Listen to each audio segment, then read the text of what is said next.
यह कहानी एक जमींदार की है जो गांव का बड़ा जमींदार था।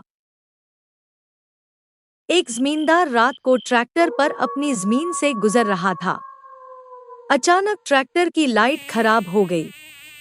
खेत में एक भालू ने बच्चा दिया हुआ था।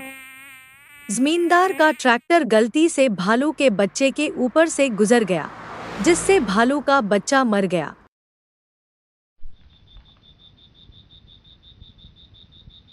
अरे, ये क्या हो गया?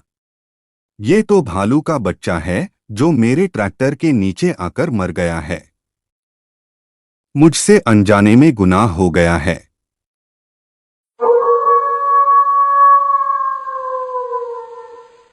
भालू अपने बच्चे के खाने का इंतजाम करके शिकार का मांस लेकर वापस लौट आया। अरे, किस जालिम ने मेरे बच्चे को मार डाला? और ये किस चीज के निशान हैं? मैं अपने बच्चे की मौत का बदला जरूर लूंगा।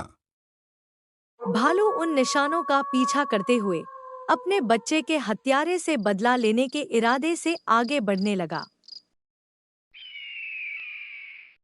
सुबह का सवेरा होते ही पक्षी आकाश में स्वतंत्र रूप से उड़ान भरने लगते हैं। जमींदार सुबह सवेरे खेत का काम पूरा करने के बाद घर वापस आता है तो देखता है कि बकरियां आराम से घास चर रही होती।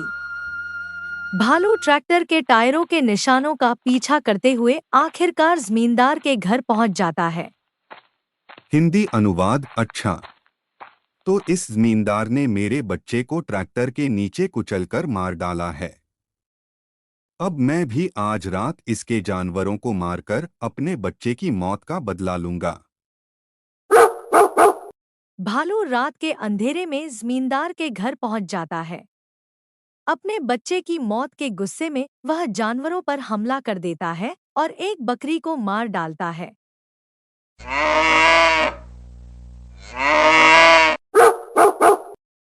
सुबह का सवेरा होते ही पक्षी आकाश में स्वतंत्र रूप से उड़ान भरने लगते हैं।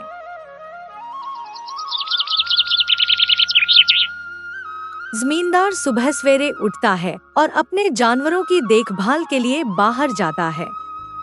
वहां पहुंचकर वह हैरान रह जाता है क्योंकि उसकी एक बकरी मरी हुई पड़ी होती है। अरे, यह क्या हो गया? मेरी बकरी को किसने मार डाला? ये तो भालू के पैरों के निशान हैं। यह कहानी कैसी लगी?